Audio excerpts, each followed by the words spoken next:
네, 한국직업방송 여성재취업 프로젝트 슈퍼방 리턴즈 2부 시작하겠습니다. 자, 여러분들 자기 효능감이라는 말 들어보셨나요? 바로 특정한 문제를 놓고 자기 자신의 능력을 통해서 성공적으로 해결할 수 있다는 자기 자신에 대한 어떤 신념이나 기대감을 뜻하는 말이라고 하는데요. 그럼 이 자기 효능감을 높이기 위해서 무엇을 할 수 있을까요? 방법은 의외로 사소합니다. 뭐라도 별거 아닌 듯한 그런 거라도 꾸준하게 습관을 들여서 실천해 나가면 이 자기 효능감을 높일 수 있다고 하는데요. 실제로 고대 철학자 아리스토텔레스도 비슷한 이야기를 했습니다. 우리가 반복적으로 하는 행동이 바로 우리가 누구인지를 알려준다. 그래서 중요한 것은 행위가 아니라 바로 습관이다. 이런 이야기를 했다고 하는데요. 여러분들도 오늘부터 작은 습관 하나 들이면서 이 자기 효능감도 높이고 성취감도 높일 수 있는 그런 하루 보내시는 건 어떨까 싶습니다. 자, 저희가 월요일 2부 이 시간에는요. 나만의 브랜드를 만들고 내 인생을 내 이름으로 살아가고 싶은 분들을 위한 시간 마련하고 있는데요. 구체적인 내용 살펴보기 전에 우선 황진경 캐스터가 전하는 미래 직업 보고서부터 살펴보고 오겠습니다.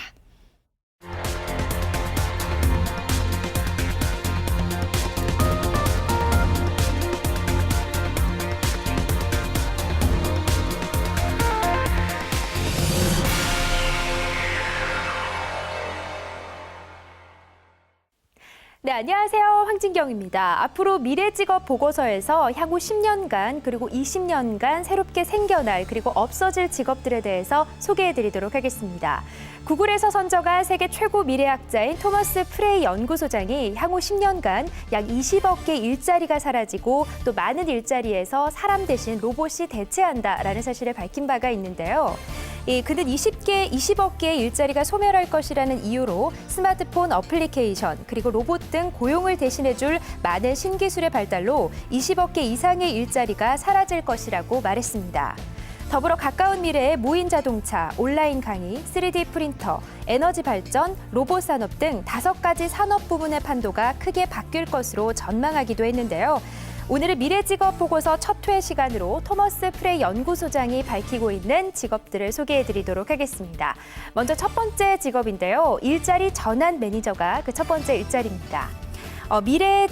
미래 일자리 변화에 대한 트렌드를 읽어서 유망한 업종을 알려주는 사람들을 의미합니다. 토머스 프레이 연구소장은 일자리 전환 매니저가 필요한 사회로 변화될 것이다 라고 예측을 했는데요.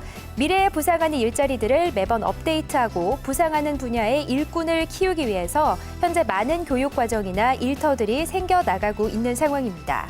미래의 일자리는 갑자기 생겨나는 것도 있지만 미래에는 또 어떤 형태로 바뀔 수도 있기 때문에 새로운 장비나 기술을 배워서 일자리를 전환해 나가는 부류가 가장 많을 것으로 예측이 되었고요. 또 이런 일자리들을 파악하기 위해서는 미래에 얼마나 큰 산업이 지구촌에 생기는 것인가를 연구해야 합니다. 이러한 연구를 통해서 일자리 전환 매니저들은 많은 분야에서 새로운 일자리가 어떤 것들이 생겨날지 사람들에게 알려주고 또 자문하고 컨설팅해주는 역할을 할 것인데요. 미래 일자리 알려주는 전도사 그리고 일자리 전환 매니저가 바로 토머스 프레이 소장, 연구소장이 꼽은 오늘의 첫 번째 일자리였습니다. 자, 두 번째 일자리도 이어서 전해드릴까 하는데요. 두 번째로 이 토머스 프레이 연구소장이 꼽은 미래에 급부상하는 직업은요. 바로 팽창주의자들이 그것입니다. 성장 환경에 따라서 적응하는 능력을 키워주는 사람들을 의미하는데요. 미국 철강왕의 회사 카네기사는 미국에서 동서남북 철로를 다 깔고는 소멸하고 말았습니다. 사실상 카네기는 살아생전에 회사가 망하는 것을 봤고요. 미래를 예측하였으면 철로를 깔고 난 후에 건설이나 다른 방면으로 철의 용도를 전환시켰어야 살아남을 수가 있었을 겁니다. 디지털 카메라가 보편화되면서 코닥은 소멸했습니다. 물론 디지털 카메라는 현재 급부상한 상태고요. 반대로 디지털 카메라 역시 언제 또 소멸하는 분야가 될지 모르는 상황입니다. 이처럼 소멸하는 산업도 많고 또 소멸하는 대신에 다시 급부상하는 산업들도 굉장히 많습니다. 한 개가 사라지면 두 개, 세 개가 새롭게 생겨나고 또 급부상하면서 엄청난 일자리들을 만들어내기도 하는데요. 다만 사람들이 다음에는 어떤 산업들이 부상할지 모르는 것일 뿐이겠죠. 자, 그렇기 때문에 이에 맞춰서 팽창주의자들은 현존 산업을 다른 방향으로 팽창시키는 일을 하고 또 팽창되는 이 신기술 역시 잘 알고 있어야 된다고 합니다. 미래에 부각될 산업으로는 신재생에너지, 글로벌 인터넷 사업, 가상현실, 만물 인터넷 등 많이 있습니다. 이런 신기술을 AI 로봇이 대체하면 일자리는 늘어나지 않겠죠? 그러므로 팽창주의자들은 사람이 할 일이 많은 분야를 파악하고 또 사람이 로봇에게 대체당하지 않도록 일자리를 파악하는 것이 가장 중요한 직업이라고 합니다. 네, 오늘은 토머스 프레 연구소장이 뽑은 미래 급부상할 직업 2가지 소개해드렸습니다. 일자리 전환 매니저 그리고 팽창주의자들이 그 2가지 직업이었는데요. 미래에 대한 직업의 이야기 다소 여러분들께 좀 생소하게 느껴지실 수 있을 것 같습니다.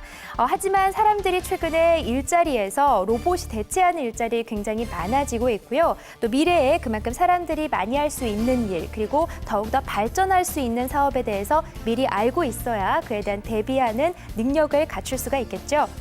네, 앞으로 미래 직업 보고서를 통해서 약간은 생소할 수 있지만 우리들이 또는 우리 아이들이 집중해보면 좋을 만한 미래의 유명한 직업들을 소개해드리도록 하겠습니다. 지금까지 미래 직업 보고서의 황진경 전해드렸습니다. 네, 여러분들의 니즈에 맞춰서 저희 슈퍼만 리턴즈도 점점 진화해 가고 있습니다. 월요일 이 시간 원래 함께했던 황진경 캐스터가 열심히 준비한 미래 직업 보고서 함께 하고 오셨는데요. 이제 2부 본격적으로 시작해 보겠습니다. 오늘 함께해 주실 분은요, 지식소프트 전문가 조현심 대표님이십니다. 어서 오세요. 네, 반갑습니다. 네, 오늘 의상이 약간 붉은 여왕 같지 않나요? 네, 뭐 꽃이 핀 것 같아요, 대표님. 네, 오늘 특별히 이 옷을 입은 이유가 있습니다. 네네. 좀 전에 그 미래 직업 보고서 이렇게 보면 미래의 저 직업들을 도대체 어떻게 준비해야 될지 굉장히 막막하죠. 네네. 그래서 요거를 거울나라의 앨리스, 그 이상한 나라 앨리스의 또 속작이라고 하는 거울나라 앨리스의 붉은 여왕이 앨리스한테 이렇게 얘기한 대목이 나옵니다. 네네. 계속 제자리에서 왜 이렇게 우물쩡거리고 움직이지 않으니까 전 제가 왜 계속 열심히 뛰는데 왜 계속 제자리인지 모르겠다 그랬더니 이렇게 얘기하더라고요. 네네. 제자리에 머물기 위해서는 지금처럼 열심히 뛰면 돼. 그런데 한 발짝이라도 앞으로 가려면 지금보다 2배 이상 뛰어야 돼. 네. 라고 하는 이야기를 이 붉은 여왕이 혼내듯이 네. 앨리스한테 해준 얘기가 있어요. 근데 사실 이렇게 빠르게 뛰기만 한다고 해가지고 좀 미래의 일자리를 내 걸로 가져올 수 있다? 거의 불가능합니다. 네. 정답은 어디에 있냐면 앞으로의 모든 일들은요, 사람과 관련된 일, 내 마음과 관련되거나 나 개인에 관련된 일이 앞으로 주력으로 갈 확률이 되게 높거든요. 그래서 예전에는 그냥 이 일에 내가 뭐가 필요한지가 아니라 거기서 필요한 사람으로 내가 만들어져서 들어갔었잖아요. 그렇죠. 지금까지는. 네네. 근데 이제는 그런 일들은 웬만하면 로봇이 다 대체를 하니까 나 아니면 안 되는 영역. 그래서 퍼스널 브랜드가 더 필요한 거예요. 내가 네네. 누구고 내가 뭘 좋아하고 뭘 하려고 하는지 이런 부분들을 찾고 개발하고 그래서 나라는 사람이 이제 점점 부각이 되면 할 일은 점점 많아지는 그런 사회가 되고 있습니다. 그렇군요. 그래서 결론은 역시 퍼스널 브랜드군요. 그렇죠. 네, 이 시간 여러분들 더 집중을 해주셔야 될 것 같은데요. 지난 시간부터 저희가 정말 공을 들여서 개편을 많이 했잖아요. 주변의 반응은 어떠세요? 네. 이제 진짜 들을 방송이 좀 됐다. 이런 얘기가 좀 있더라고요. 그리고 네. 그러니까 좀 제대로 사람들이 이걸 보고 이렇게 실천을 좀 해서 정말 자기한테 도움이 되는 그런 이야기들을 좀 해줬으면 좋겠다 이런 얘기들을 하더라고요. 그래요. 저희도 굉장히 내부적으로도 더 알차고 실제적으로 도움이 되는 그런 이야기들을 많이 들어서 반기는 그런 분들이 많이 계셨어요. 앞으로도 잘 부탁드리고요, 대표님. 저희 이 코너는 일단은 여러분들이 퍼스널 브랜딩을 하기 전에 실제로 이 퍼스널 브랜드를 성공화해서 살아가는 분들에 대한 이야기를 토대로 그런 걸 이렇게 배워가는 과정을 삼고 있잖아요. 그래서 오늘은 또 어떤 인물을 소개해 주실지 굉장히 궁금한데요. 어떤 분이신가요? 네, 저도 이분 만난 지 그렇게 오래되진 않았습니다. 한 네네. 1년 전 정도에 만났는데 정말 생소했어요. 시계 컨설턴트. 시계 컨설턴트요? 네, 저 우리가 시계- 보는 이 시계요? 그렇죠. 예물 시계 뭐 이렇게 그냥 시계 이렇게 그런 걸로만 봤지 시계 네. 컨설턴트가 있다라는 얘기를 들어본 적이 없는데 이분을 통해서 저렇게 자기가 관심 있는 분야에 충분한 전문가가 될 수 있구나라는 걸 알게 되었습니다. 네, 지난 시간에요. 댄스 테라피스트, 그 댄스 테라피 하시는 분 설명해 주실 때도 굉장히 생소했는데 시계 컨설턴트는 정말 듣도 보도 못한 그런 영역이어서 네. 정말 더 자세히 들어봐야 될 것 같아요. 네. 그 시계 사실 시계에 대해서 저희가 별로 아는 게 없죠. 브랜드는 몇 개 알고 계시죠. 그렇죠. 네, 그런데 그 브랜드에 관련하면 저희가 금액이 얼마 정도나 이 정도만 알지 그렇죠. 사실 네네. 알 수가 없습니다. 그래서 네. 이 시계 컨설턴트 이은경 씨는 시계에 대한 모든 것을 소통시키는 일을 합니다. 그래서 시계에 대한 기사를 쓰기도 하고요. 시계 트렌드를 분석하고 관련 기사나 칼럼 같은 것도 기고를 하기도 하고요. 네. 또 명품 시계 잡지를 대상으로 컨설팅도 하고요. 또 1년에 한 번씩 그 스위스 바젤 시계 보석 박람회 바젤 바젤월드 같은 곳에서 나오는 그런 그 진행되는 행사를 보고 리뷰 기사도 쓰고요. 올림픽, F1, 영화제 뭐 이런 데 선보였던 셀레브리티들이 착용했던 시계에 대해서 칼럼을 쓰고 연재하기도 합니다. 그렇군요. 네. 그야말로 시계와 관련된 모든 일을 다 하시는 분이군요. 맞습니다. 네. 그런 직업을 이제 시계 컨설턴트다 우리가 이제 이야기하는 거고 그 주자로 이제 이은경 씨를 오늘 소개해드릴 건데 이은경 시계 컨설턴트가 오늘날에 오기까지의 그 과정이 사실 더 중요하잖아요. 저희한테는. 네. 그래서 오늘은 역시 지난 시간과 마찬가지로 저희가 이거를 3T로 정리해서 좀 살펴볼까 하는데요. 자, 가장 먼저 여쭤볼 게 바로 첫 번째 T인 이 탤런트, 재능과 관련된 겁니다. 이은경 시계 컨설턴트가 재능을 찾게 된 계기가 따로 있었을까요? 그 사실 처음부터 이게 내 재능이야 이렇게 찾는 게 사실 쉽지가 않을 수 있습니다. 네네. 그러면 일단 이분이 자신의 재능을 찾은 건 호기심이었어요. 업무차 그 스위스 시계 박람회인 바젤월드에 갔는데 네네. 그 저희가 말로만 듣던 브랜드 롤렉스, 태그 호이어, 브레게, 네. 블랑팡, 샤넬, 헤르메스 이 발음도 오. 안 돼요. 이런 명품 참 브랜드의 갖고 싶은 시계들이네요. 그렇죠. 네. 예, 신제품을 막 볼 수 있었어요. 이번 표현은 정말 네. 충격적인 사건이었다. 네. 그런데 이 스위스의 장인 누가 몇 년에 걸쳐 만든 거고 세상에 이건 몇 개밖에 안 되는 주문 제작된 시계라는 이런 얘기들을 듣는데 처음 듣는 이야기잖아요. 네네. 그 이야기를 보면서 다른 이 기자가 쓴 기사를 보고 네. 근데 읽다 보니까 다 전문 용어니까 무슨 말인지 더 모르겠는 거예요. 그래서 그런 거를 검색을 해보고 다시 또 시계 고수들한테 물어보고 막 이렇게 그다음에 또 이 여러 가지 그런 것들을 통해서 하면 할수록 이 일은 내가 해야 될 일이다. 이런 걸 확실하게 찾게 되었다라고 합니다. 아, 그래요. 시계에 대한 호기심이 이제 시계 전문가로 만들게 한 그런 원동력이 됐다는 이야기인데요. 그렇다면 우리가 다음 T죠. 이 훈련, 트레이닝으로 좀 넘어가 보겠습니다. 근데 이게 전문가가 누구나 될 수는 없는 거잖아요. 아무리 관심이 있어도 어떻게 자기 자신을 훈련시켜 나갔나요? 그 대부분의 사람들이 호기심 단계에서 그냥 머무는 경우가 되게 많아요. 네네. 그러다가 이제 딱 용어가 어렵거나 그러면 그냥 바로 덮어버리죠. 그렇죠. 뭐 이렇게까지 하면서. 뭐 이렇게까지 내가 네네. 호기심 정도에서 그냥 끝난 거지. 이 사람의 네. 그게 이제 재능이나 이걸로 전문가 수준으로 가진 않았는데 네. 이 시계 컨설턴트가 된 이분 이은경 씨 같은 경우에는 정말 자기가 이 궁금한 용어들을 사전도 찾고요. 막 이렇게 보면서 그 처음에는 한 줄 한 줄 읽는 게 되게 오래 걸렸대요. 네. 그런데 계속 그렇게 찾고 읽다가 더 그래도 모르겠다. 그럴 때는 고수들에게 자문을 요청을 하면서 이 깊이 있게 책도 보면서 시계를 계속 깊이 있게 이제 연구를 하게 된 거죠. 네. 그리고 사실 이분이 가장 자신을 잘 훈련시킨 방법은요.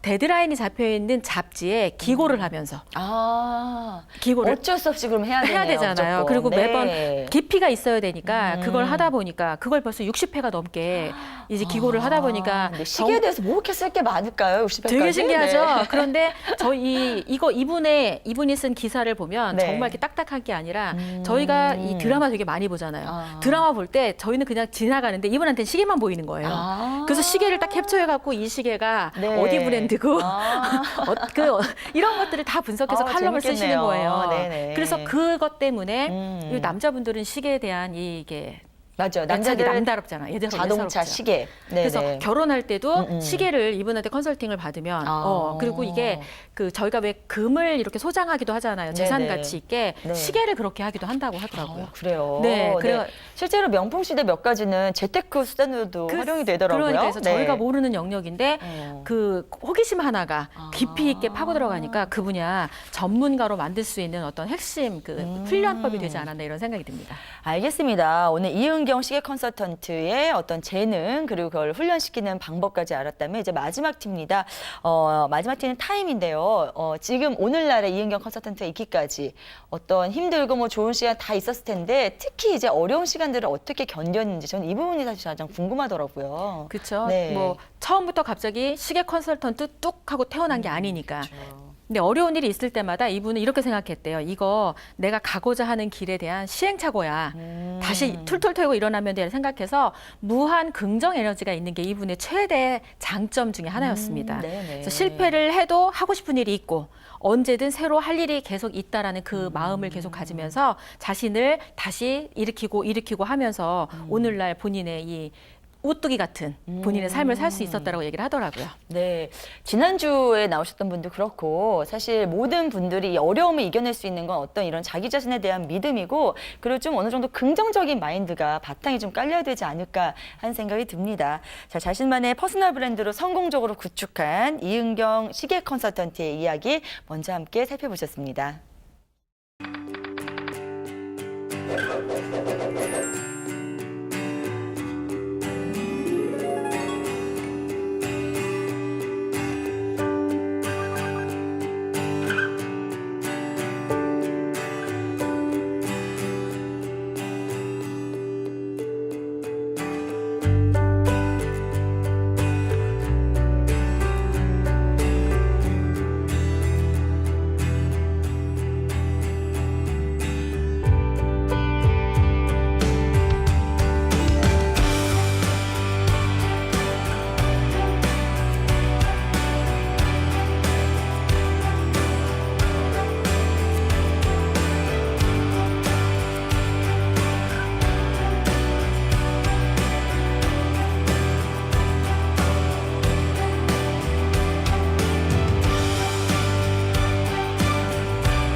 대표님, 다음부터 사진 좀 정면 보는 사진으로 바꿔주시는 건 어떨까요? 제가 아는 사진 네네. 작가가 절대 정면으로 안 찍어주더라고요. 아, 정말 이렇게 아름다우신데 너무 아쉽게 항상 측면으로 나와가지고 얼굴 들이대지 말라 그러더라고요. 아니에요. 정말 좀 바꿔주세요.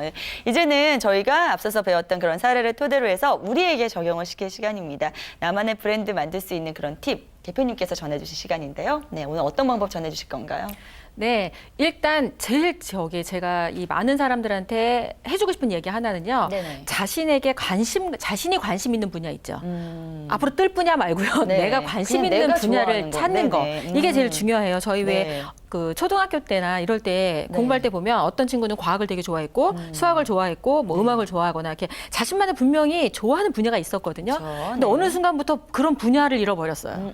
그리고 이게 이제 앞으로 하면 돈을 많이 번대. 네. 이게 유망해. 그리고 자기가 좋아하는 원래 좋아했던 거랑 상관없이 하다가 어느 순간 보면 길을 잃어버리죠. 네네. 그래서 지금 여기 그 앞에 얘기했던 시계 컨설턴트가 시계라고 하는 그거에 호기심을 가져서 본인만의 영역을 구축했던 것처럼 생각도 못할 일이었을 것 같아요. 그렇죠. 네네. 네, 그래서 뭘 뜯어고치거나 이런 게 좋아하거나 아니면 뭔가를 막 생각하면서 새로운 걸 만들어내거나 네. 이 정해진 방식이 아니라도 자기가 호기심 가는 그 분야를 정하는 것 그렇게 찾은 다음에는 그거에 관련된 글을 찾아 읽고 관련된 사람을 만나고 스스로 글을 쓰게 되면 그 분야에 전문가로 살 수 있는 길을 찾아갈 수 있습니다. 네, 그래요. 근데 요즘 사람들은 너무너무 바쁘기 때문에 사실 내 마음의 어떤 부름, 예, 내가 좋아하는 그런 거에 좀 귀를 잘 안 기울이게 되지 않을까 하는 생각이 드는데 그거부터 좀 천천히 살펴봐야 된다는 말씀 전해주셨고 그러고 난 다음에 또 다른 방법들 실천해 갈 수 있는 방법이 어떤 게 있을까요? 그 조금 전에 왜 부름을 받는다고 했잖아요. 내면에서 부름을 받는다. 거기에서 나온 그 단어가 보케이션이라는 단어가 있습니다.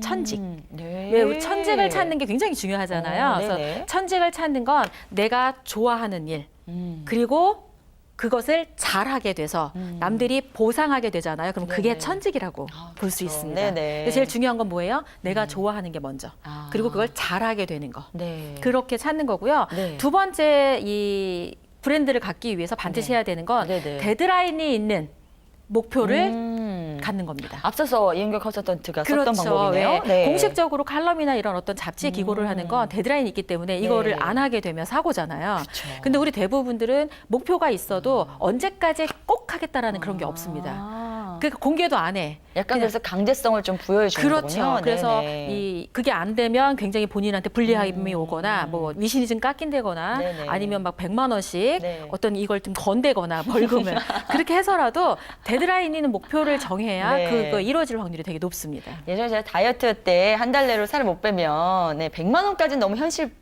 현실 가능성이 없고요. 한 10만 원 이렇게 내놓는다는 그게 생각이 나네요. 아, 그렇게 네. 해서 성공하셨죠? 성공 거의 했습니다. 네, 그때는 그 돈이 아까워서. 네, 네. 제 주변에 있는 분들과 제가 책을 그러니까 쓸 때도 이렇게 약속을 하고 했어요. 언제까지 원고를 쓰는데 못 쓰면 100만 원을 내자. 아. 그래서 저만 쓰고 나머지 두 사람들은 저한테 100만 원어치 음식을 사줬던 오, 네, 네. 네, 그런 저희가 있습니다. 그래요. 책에다 데드라인 정하는 거. 책 다 네. 썼어요. 오, 그래요. 네, 되게 중요합니다. 알겠습니다. 그리고 또 다른 방법은 없을까요? 하나는 사실 이렇게 과정을 하다 보면 계속 실패를 만나게 돼요. 네네. 그럴 때 자신에게 관대한 게 되게 중요합니다. 저 이거 참 중요한 것 같아요. 네. 네, 아까 자아 존중감, 효능감 이런 게 자신이 자신을 인정하는 거거든요. 네네. 그래서 과정에서 겪는 실패 이런 부분들에는 관대하게 넘어가고 계속 내가 하면서 성장할 거야. 그래서 나의 미래의 성장할 모습에 조금 더 기대치를 갖고 스스로 포기하지 않는 것, 그게 굉장히 중요하다고 볼 수 있습니다. 알겠습니다. 자, 조윤신 대표님께서 우리가 일상 속에서 나만을 이렇게 돋보이게 할 수 있는 그런 자기의 브랜딩 할 수 있는 그런 방법들을 전해주셨는데요.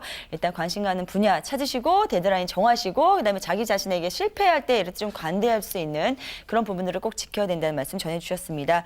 자, 이렇게 하나씩 알려주시는데 저희가 사실은 뭐 이걸 안 지킨다고 해서 조윤신 대표한테 뭐 벌금을 낼 수는 없는 거고요. 그래도 저는 이제 방송에서나마 이걸 추천해보겠다고 여러분께 말씀을 드리면서 전주에 알려주신 것들을 좀 해보려고 하고 있거든요. 그래서 제가 지난주에 알려주신 이 골든 서클 네. 찾는 그 과정을 좀 해보려고 하는데 일단은 굉장히 이런 게 걸려있지가 않기 때문에 뭔가 자꾸 미루게 되는 게 가장 큰 문제였던 것 같고요. 네. 그리고 실제로 이게 약간 애매한 경우가 있어요. 예, 그래서 그 경계를 좀 잘 찾아가는 그런 작업들이 필요할 것 같은데 대표님께서는 실제로 잘 실천해 나가셨는지 궁금하더라고요. 네. 지금 제가 소개해드리는 부분들은요, 제가 네네. 웬만하면 다 시행을 해봤던 것들을 소개를 해주고 그래요, 있습니다. 그래요. 네. 그래서 그냥 한번 해봐라고 하는 거랑 제가 직접 해보고 효과를 본 거를 소개하는 거랑 많이 다르기 때문에 제가 소개를 해드리는 거를 기왕이면 성공을 좀 했던 케이스로 소개를 해드리고 있습니다.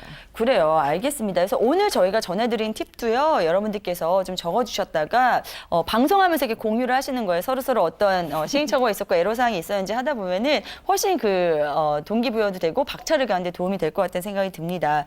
자, 일단은 오늘 전해주신 내용도 꼭 참고를 해주시고요. 그리고 여기에 보태서 조윤신 대표님께서 저희가 앞서서 제가 오프닝에도 말씀드렸습니다만 우리 일상에서 작은 습관이 나중에 자기 자신을 이야기해 줄 수 있는다 이런 얘기를 했거든요. 생활 습관에서 좀 더 좀 보태주고 싶은 그런 좋은 습관들이 있으면 그것도 알려주시면 도움이 될 것 같아요. 네, 그래서 오늘 그 터닝 포인트로 만들 작은 습관 하나를 소개할까 합니다. 네네. 무한 긍정 에너지가 자신을 이 자리에 있게 했던 어떤 시간을 견디는 힘이라고 시계 컨설턴트 이은경 대표가 얘기를 했잖아요. 네네. 그래서 이 작은 실천이 나의 삶을 바꾸게 할 게 뭐가 있을까 생각해 봤더니 매일매일 감사일기 쓰는 걸 해보면 좋겠다는 생각이 들었습니다. 감사일기요? 감사일기. 네네. 저희가 누구나 알고 있는 오프라 윈프리가 사실 감사한 그 일상을 사는 사람은 아니었거든요. 네네. 그렇죠. 그런데 그 오프라 윈프리가 매일매일 감사일기를 쓰다 보니까 일상이 감사로 다 채워졌다라고 하는 거예요. 네네. 그래서 오프라 윈프리처럼 매일매일 감사일기 쓰는 프로젝트를 좀 해보자라고 제안을 드리고 싶고요. 네. 하는 방법을 먼저 좀 소개를 시켜보겠습니다.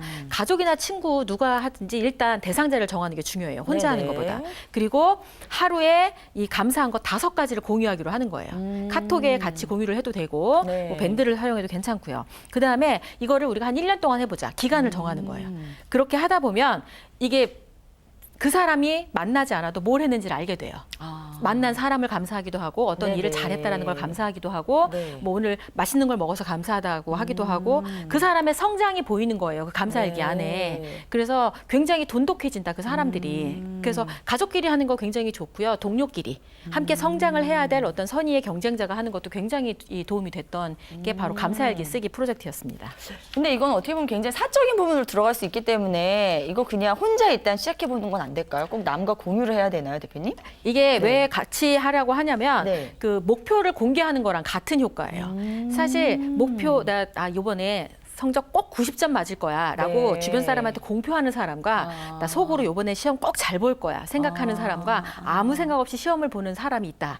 그럴 때 난 90점 이상 맞을 거야라고 말했던 사람은 그걸 이룰 확률이 굉장히 높았는데요. 그래요? 마음속으로만 생각하거나 그냥 혼자 하거나 아니면 아무 생각 없이 했던 사람이나 성적이 별 차이가 안 났어요. 그러므로 감사일기를 쓰겠다. 그리고 그러니까 감사한 일을 자꾸 만들고 찾는 거예요. 다른 사람이 보고 있기 때문에. 네네.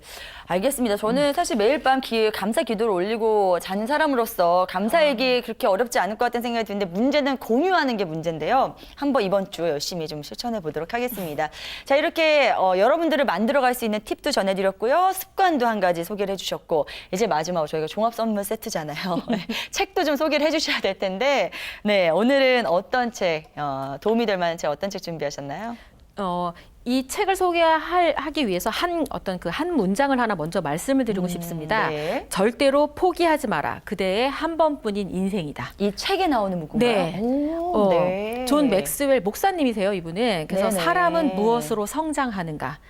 사실 사람들이 원하는 게 도대체 어디서부터 시작해야 되고 어떻게 해야 되는지 방법을 되게 모르는데 내 안에 가능성이 되게 많거든요. 이 잠재 가능성을 깨우는 다양한 방법들이 이 책 안에 아주 깨알처럼 들어 있습니다. 사람은 무엇으로 성장하는가. 저도 이 책 읽으면서 계속 밑줄 쳤던 기억이 나요. 그래요? 그 어떤 네네. 책보다도. 그래서 이 책은 반드시 꼭 성장을 원하는 사람들이 읽어봤으면 좋겠다 싶은 책으로 추천하고 싶습니다. 자기 자신을 좀 발전시키고 싶은 욕구는 다들 있는데 내가 갖고 있는 포텐이 뭔지 몰라서 고민이신 분들이 많이 계시잖아요. 그런 사람들이 이 책을 보면 좀 이렇게 접근할 수 있는 건가요? 그렇죠. 구체적으로 성장하는 방법에 대해서 나오는 거예요. 아, 그래요. 네. 이 책도 또 읽어봐야 되겠고 이번 주에 또 할 일이 많아지네요. 네, 이렇게 해서 여러분 책 내용까지 꼭 챙겨가시길 바라겠고요. 자, 오늘 이렇게 해서 저희가 개편 후에 정말 숨가쁘게 진행을 더 하고 있잖아요. 네. 굉장히 알차게 이렇게 종합 선물 세트로 매주 준비하고 있는데 오늘 두 번째 시간으로서 대표님 어떠셨어요? 네. 지난 시간보다 훨씬 더 알찬 것 같다.